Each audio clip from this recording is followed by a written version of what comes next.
Hey everybody, Pixelbear14 here. Have you ever had a McDonald's Sprite? Ignoring the taste, you know that burning feeling in your throat that is very similar to watching someone eat Arby's? Oh! Ew! Dude! What the f- Well, for me, that's what it feels like looking back at my old top 5 favorite games of all time video, and I don't like that feeling. So today, I'm going to make a new and improved review of my top 10 favorite video games of all time. I'll go over the pros and cons of each game, explain my background feelings and experiences with the game, along with viewing it from a game developer's perspective while playing the game. Without further ado... Okay, I lied. This is technically my top 11 favorite games of all time. Videos like this have to have something along the lines of this so you actually are interested in listening and don't get distracted by the purple cat at the bottom right of the video. But anyway, Citizens Unite is a comedy RPG that centers around recruiting citizens from 2 different eras to take down evil governments while constantly being slapped in the face by an extremely accurate representation of a certain US president in Super Saiyan form. The game is actually a combination of 2 pre-existing games, being Citizens of Earth and Citizens of Space, combined into one game with intertwined timelines that eventually converge. Some upsides of this game are great music, humor, characters, and well-designed bosses, while some downsides are repetitive gameplay and poor mapping. From my experience, having made a game with poor mapping myself, poor mapping can really kill a game. If it takes more than 5 minutes to cross a single load zone without any real content, it's not going to be fun. I'm not going to go too deep into those because this is just an honorable mention, but if you already own every other game on this list, and you have $30 you wouldn't rather spend on an entire gallon of Red 40, be my guest. This game takes about 70 hours to 100%, 30 for each game, and 5 for grinding to beat and fighting each game's final boss on max difficulty. To actually start off the top 10, we have PvZ GOTY Edition, a game about having your local hippie, mad scientist neighbor scream at you about tacos as you have your unmowed grass fling butter at the local Arby's Chitlin Burger survivors led by Leroy Raffles' corpse. May his soul rest in peace. This game is a classic, having almost hard-carried the late 2000s and the early 2010s mobile and PC gaming. The game had a smooth gameplay loop, being based around using plants to gather sun to build defenses you would fight off waves of zombies in several gimmicky areas. Getting different types of plants to help you defend along the way, all supported by an amazing soundtrack and silly botanical creatures to help you survive. Everything was perfect until the dev studio was bought out by the creators of The Simpsons Wrestling for the PlayStation 1, dragged through a swimming pool of microtransactions, and today is represented by AI slop and stealing fan content. However, that's the other games, so why would this game, which for over 12 years was my favorite game of all time, suddenly be my 10th pick on a rainy day while eating a chunk of moldy drywall? Well, the more I look back at it, while this was peak game design, the quality doesn't hold up nearly as well in the modern area, and after you've actually completed everything feels the same. Of course, there are many fan projects who carry whatever fan base remains today. Play PvZ Fusion. Don't play PvZ 3. Which allows me to relive some of my favorite childhood moments. If I was on the team that made all of this, all I would have done is maybe add a bonus stage with 10 more levels and a few more plants. This game costs less than a bag of sour gummy worms. The game costs $5, the worms cost $8, and will also keep you more satisfied than a bag of gummy worms too, even with such a deliciously high bar to fulfill. This game has about 35 to 45 hours of content, in my experience, 10 hours for minigames, another 6 for the second adventure mode, and another 6 for the minigames, along with 15 hours for grinding, and about 7 hours for the survival challenges if you plan to 100% the game. At number 9, we have Brotato, a mobile game where you send potato-shaped creatures out into war with an alien race. Whether you're playing as a dying grandpa with claustrophobia, a baby who wanted to speedrun life, or a guy who really likes Fool's Blade. I actually only discovered the game recently, and I was actually hyperfixated on it for almost a week, having convinced myself to drop the phone for 2 minutes to eat. Maybe our parents were right and it really was the darn phone this entire time. The game is a bullet hell roguelike where you dodge enemies while trying to snowball your stats into oblivion. I really like Potato because it's a complex yet still simple game where you can bring with you anywhere that's consistently the same version as the PC version. It has near limitless replayability with tons of different characters and new things to discover. The only downsides to this game are the immense difficulty curve for balanced characters and the sheer amount of overpowered and underpowered characters, which, being honest, are still pretty well managed. The game has a pretty fun, active community despite how niche it is, making it easy for new players to join in on the fun. I'm actually planning on making a game inspired by it soon, so subscribe for future details. Besides, if you've been listening for this long, it means you probably like my videos, so go on, subscribe.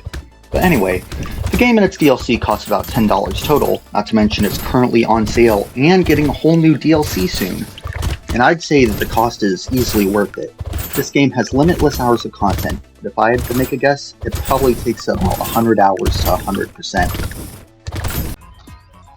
Taking 8th place, we have Star Fox Guard, a hidden gem about protecting your V-Bucks from Elon Musk's mysteriously named robot so he doesn't take over the Lilat system.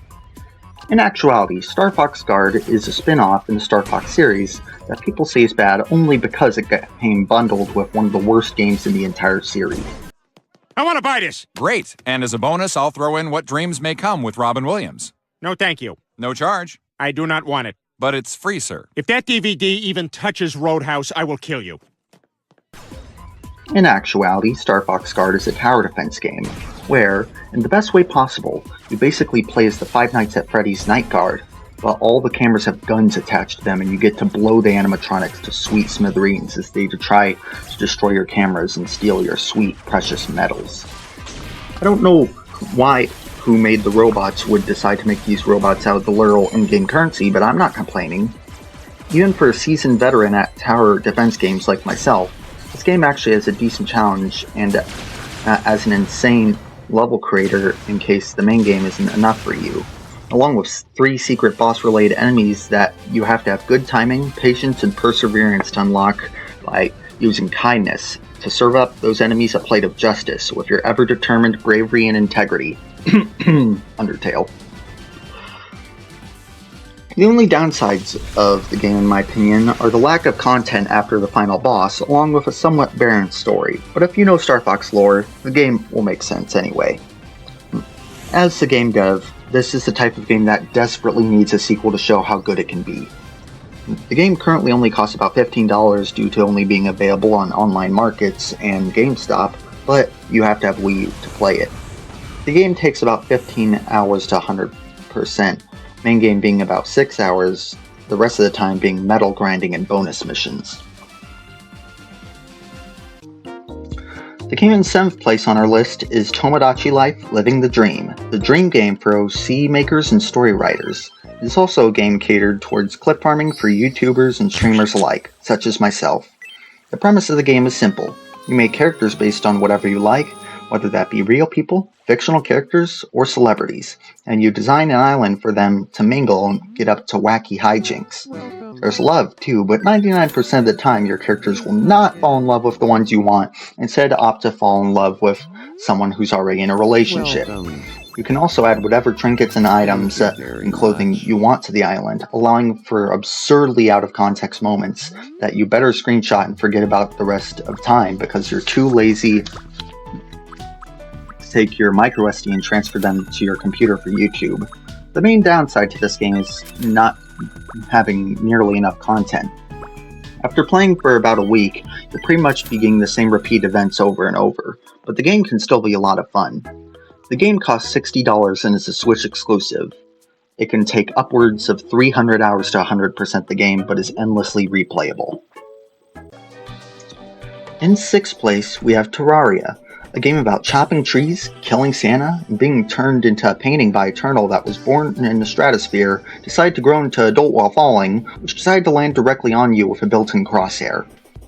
Despite that being the joke part of this segment, that really wasn't a joke. Terraria is an RPG sandbox where you build houses to survive the cruel and chaotic world around you, learning about the dense lore of everyone you meet, destroying eldritch and Lovecraftian gods to release the power of dark and light, and eventually stopping a lunatic-filled cult so you can destroy Cthulhu from regaining his body and destroying the world. Terraria has tons and tons of content, along with literally endless replayability. The progression you make can be really satisfying when you realize how far you've come. My only complaints about Terraria are the poor class balancing, as the melee class is broken beyond belief, the summoner and ranger being balanced, and the mage is too weak. Along that, in any given world, there isn't much to do after you beat the Moon Lord, as the game heavily encourages you to polish up whatever you've done in that world and move on to another one, maybe even another character. Terraria is generally amazing, however, and I think the community is always alive and very welcoming to newcomers. I don't even think I can describe this game as a game developer, there's just so much to it. The game is only $10, has one of the best modding scenes in modern gaming, and all new content is always free.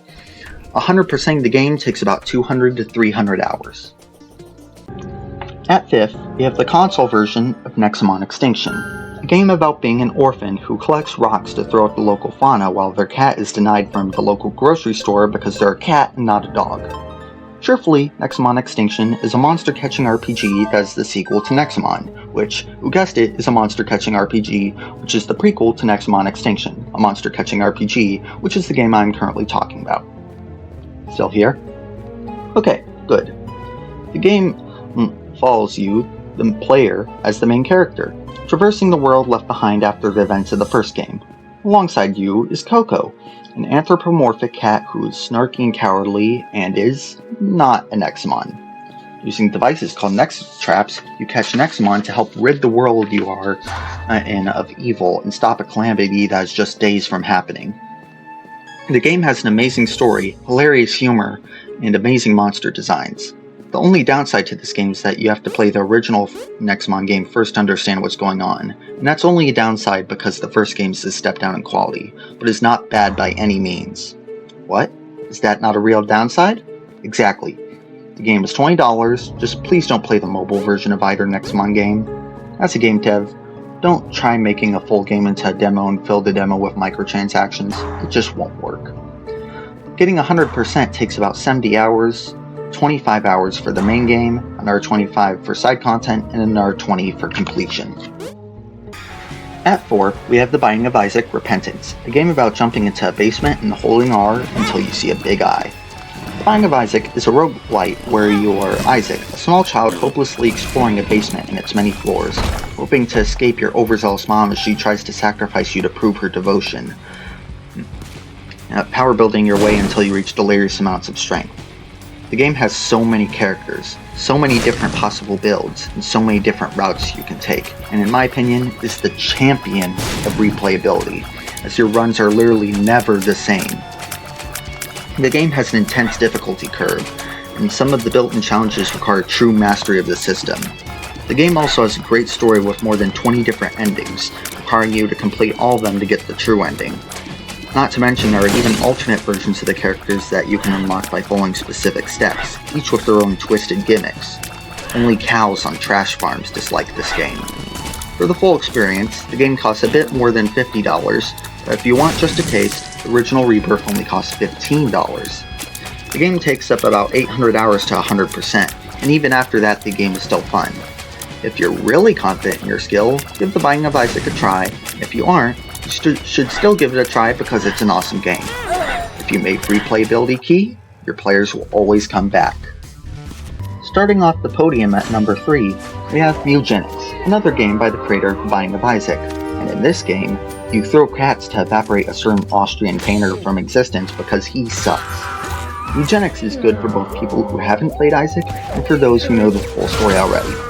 In Mugenics, you send cats out on adventures, use the magical power of Mugenics to continue the family tree, and send the newborns out on even more adventures. It is a roguelite, just like Isaac, but with a completely different system. Your items stay between your runs. Your cats are just different. This game uses a turn-based RPG grid system where you win using strategy. No matter how far you progress, there's always more to do. As certain features later in the game let you amp up the difficulty, and the game encourages and rewards you for doing self-imposed challenges. Good old Edmund never ceases to amaze me with how amazing his games get, and how dark his games get. It's no horror game, but it still amazes me. This game is $30, with DLC yet to arrive in the future. The game takes about 130 hours to beat and 270 hours to 100%. Another infinitely replayable game with endless fun. I'm just glad this game didn't shadow drop like another one of his recent projects, otherwise it wouldn't be nearly successful as it is. Remember, always make sure people know your game exists before you release it. Just barely missing first place is Palworld, a game, you know what, no joke, as a huge Pokemon fan, represented by the mess of Xatu merch scattered around my room, this isn't Pokemon with guns, this is Ark Survival with Pokemon, and it completely deserves the fame it has gotten. You start washed up on an island with a mysterious device and a goal. Beat the tower bosses so you can save the world, and build several epic bases while you're at it. While this does not have much story-wise, although the story is still good, this game is almost all about gameplay in the best way possible. You're always making progress no matter what you're doing. Waiting for something to smelt? Go finish up some quests, take down some bosses. XP game doesn't require too much of a grind, as it really just happens as you play. You're always feeling accomplished with every new pal you catch, seeing if it can help you out with your tasks. Not to mention you can do cool experiments to see what two different pals make. Maybe accidentally hatching an epic dragon from an egg in the process. Being honest, it's really hard to describe how absolutely awesome Palworld is, and anyone can play no matter what level of skill you're at, as the gameplay is fully customizable and world options at any time. I personally like to make battles harder while making egg incubation faster. I have nearly 400 hours in this game, while in actuality I only have 320 because I've accidentally left the game on the main menu one too many times. The game is $30, and the developers have said that they will not be increasing the price for the game, so you can choose to buy it now or wait until a sale pops up. Your choice. Pocket Pair has persevered despite all the legal and social chaos being thrown at them, and fake Pokemon fans are seething at them. Palworld takes about 500 hours to 100%, and the community is always active, so feel free to join. Who could have guessed? The guy who plasters Bowser's Inside Story all over his channel's favorite game is Bowser's Inside Story. I'm just going to be honest. Besides one single late game minigame, this is a perfect RPG. The story is amazing. The lore matches perfectly. The humor and characters are on point. And the gameplay, oh the gameplay. You start as Mario and Luigi, rushing into the Mushroom Kingdom headquarters because the nasty Blorbs virus is making the Mushroom Kingdom look like the front page of DeviantArt. Suddenly, Bowser bashes in, declaring he needs to be part of the meeting too, but he's not the best at expressing himself, so Mario knocks him into oblivion, saving Peach from Bowser, but the Blorb still needs to be resolved. Meanwhile, Bowser accepts a weird mushroom from a guy working at a lottery station, how the average documentary starts, and suddenly gets the ability to inhale whatever he sees. He marches back to the Mushroom Kingdom and quickly proves why this game is called Bowser's Inside Story. Enough about the beginning of the story, though. We need to talk about the gameplay. Compared to every other entry in the Mario RPG series, I think this game perfectly uses the system presented, as every battle, even if a repeat, never gets old. Not to mention there are tons of secrets to find, and the game has a boatload of content. Getting a copy of the Nintendo DS version, the better version, costs around $30 depending on where you look, but you'll need a DS or a 3DS to play it. While the game takes around 40 hours to 100%, so you don't have to invest too much time into it. While it's no roguelike, I personally find the game extremely replayable. Every year or so, I like to dust off my 3DS or DSi to play through the game just for fun. That's what games are for, after all. Well, that's it. Those were my top 11 favorite games of all time. I highly suggest you try some of them out, and thank you for staying until the end. If you're new here, you wouldn't have watched at this point unless you really enjoy my content, so if you want to, subscribe. Stands with the outro for me. Thanks again for watching, and have a great day. Peace!